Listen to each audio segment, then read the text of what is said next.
Қайырлы күн баршаңызға. Бүгін сіздермен етсіз орама нанның жасалу жолымен бөліспекшімін.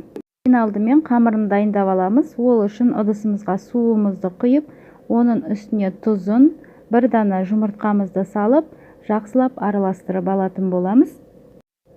Ұнымызды біртіндеп саламыз, барлығын бірден салып жібермеңіздер, және де қолымызбен жұмсақ қылып қамыр илейміз. Барлық керекті заттардың мөлшерін описание бөліміне толықтай жазып қоятын боламын. Қарап көріңіздер.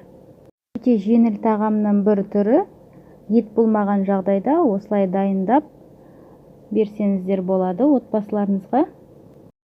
Қамырымызды дайындап алдық, жақсылап иісі қанғанша илеп алыңыздар. Енді оны салафан пакетімізге салып, жарты сағаттай демалтып қоятын боламыз.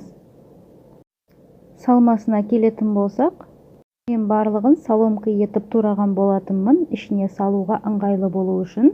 Бұл жерде асқабақты турап жатырмын.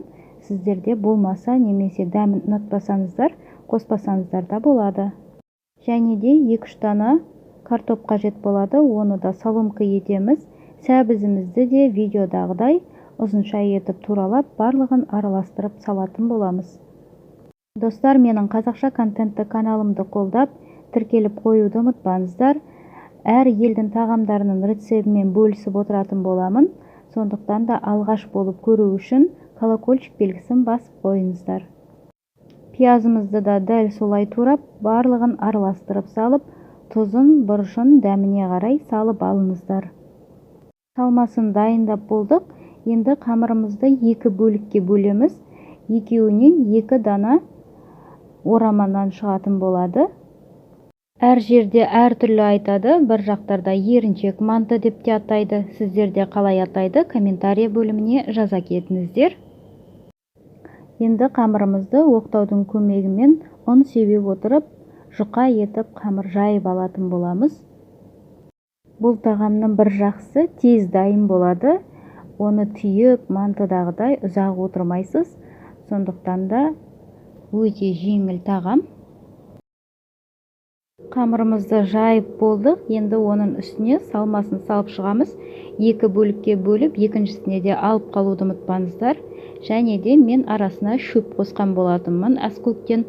Оның салып салмау өз еріктеріңізде. Барлық жеріне жеткізіп, жайып алғаннан соң бір шетінен алып, видеодағыдай орап шығатын боламыз.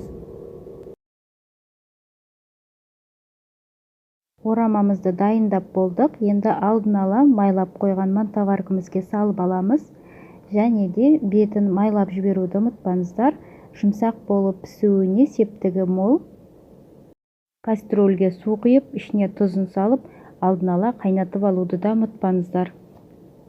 Ішінде еті болмағандықтан 25-30 минуттың шамасында пісіп дайын болып қалады.